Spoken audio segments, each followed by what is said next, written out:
Hi everyone, Cerebral Tackle. Thank you so much for being here. This is the standalone video that's the companion to the live stream I just put out. So I want to thank everyone for coming over from the live stream and coming and getting more information. We're going to go a little bit more in depth into this story here tonight. Thank you so much for joining us. Let's get right to it. A quick reset. As you guys may remember, earlier this month on the Sabine River out of Texas, Joshua Stracner was deemed ineligible to fish because he couldn't obtain a Texas fishing license due to being entered into the Interstate Wildlife Violator Compact database, having received a year's suspension on his fishing license in another state. Well, tonight we have breaking news out of Georgia concerning this same incident and more information on what the original offense was and where it occurred. Now, when I very first reported on this incident with Stracner out of Texas, I said that BASS was going to have to look into what other events he may have also been ineligible for, and that other states along the way, between whenever he received the violation last year and whenever the violation comes up as being done and in the books for this year occurred, that they might also be looking into possible violations. It appears exactly that has happened. According to the citation as well as court records, those documents now show us that the original violation happened on Lake Oahe out of South Dakota on July 5th of 2022. We can also see by court documents that at the time of the violation, he was riding around in his 2022 year model 921 Phoenix Elite. We can also see that he had fines and court costs in the amount of $182.50, and that the 1-year revocation of his fishing license went into the books on August 31st of 2022 and would carry through August 31st of 2023. Now, at the time I very first reported on this situation in part 1, Stracner said in his social media that there was an interesting story behind how he got this ticket. We don't know exactly what that is, but according to my comment section, some fellow by the name of Jason Casteel claims to know him and claims to have the scoop. And here's what Casteel said about the situation. Casteel went on to say that Josh wasn't even fishing at the time of the ticket, that he was just scouting and graphing for the upcoming event on Lake Oahe later that season.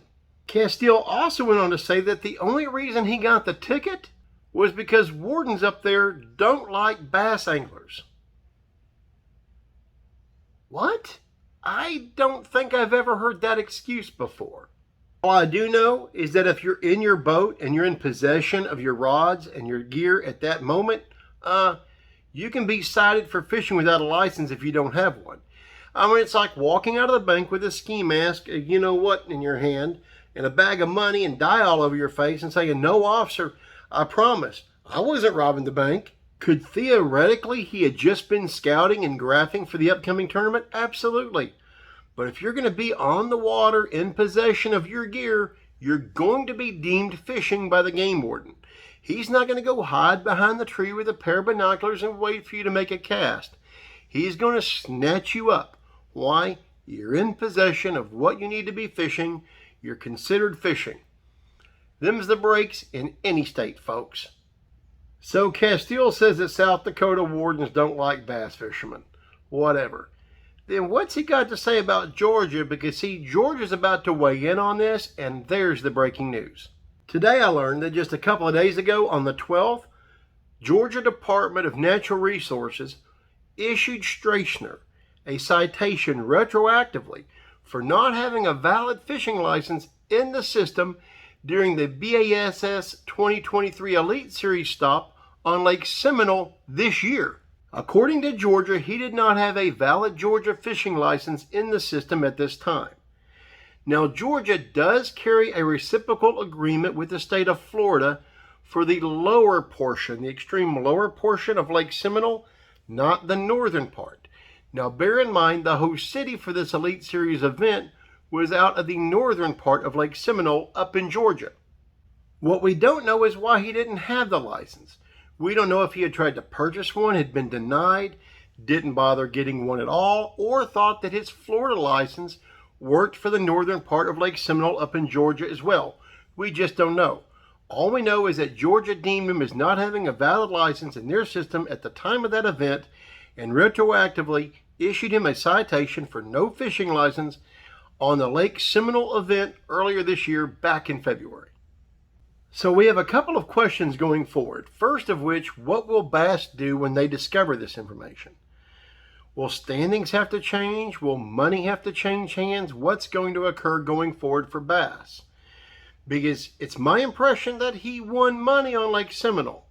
That could be an issue for anyone that came in behind him if he was not supposed to be eligible to fish that tournament. Another question we have yet to have answered is, what will the next 2 states on the Elite Series Tour this year have to say about this? There are currently 3 tournaments left on the books for this year. The next one coming up in Michigan, followed by 2 in the state of New York. Now, contrary to the opinion of Mr. Casteel, who says I don't know what I'm talking about, every state that's part of the Interstate Walleye Violator Compact, all 49 of them, they can choose to do with whatever offense occurred in another state with what they want, right? If they want to go with the original punishment handed down by the state that issued the citation, they can. On the other hand, let's say they think a year revocation of a fishing license is too harsh. They can go with whatever punishment their state prescribes for that offense, or not even one at all. It's up to the states. But I've got news for folks. It's more than just a handful of states. Every state has their own way of dealing with it, and 49 of them are part of the compact. So, we'll just have to wait to see what Michigan and New York have to say about this. As far as whatever's left with this story, please stay tuned. I'll bring it to you as soon as I know, as well as all other breaking news that comes across my desk. I want to thank each and every single one of you for being here today. Please like, comment, share, subscribe. Graph or no graph, get your freaking fishing license. Get out there on the water and keep it wet.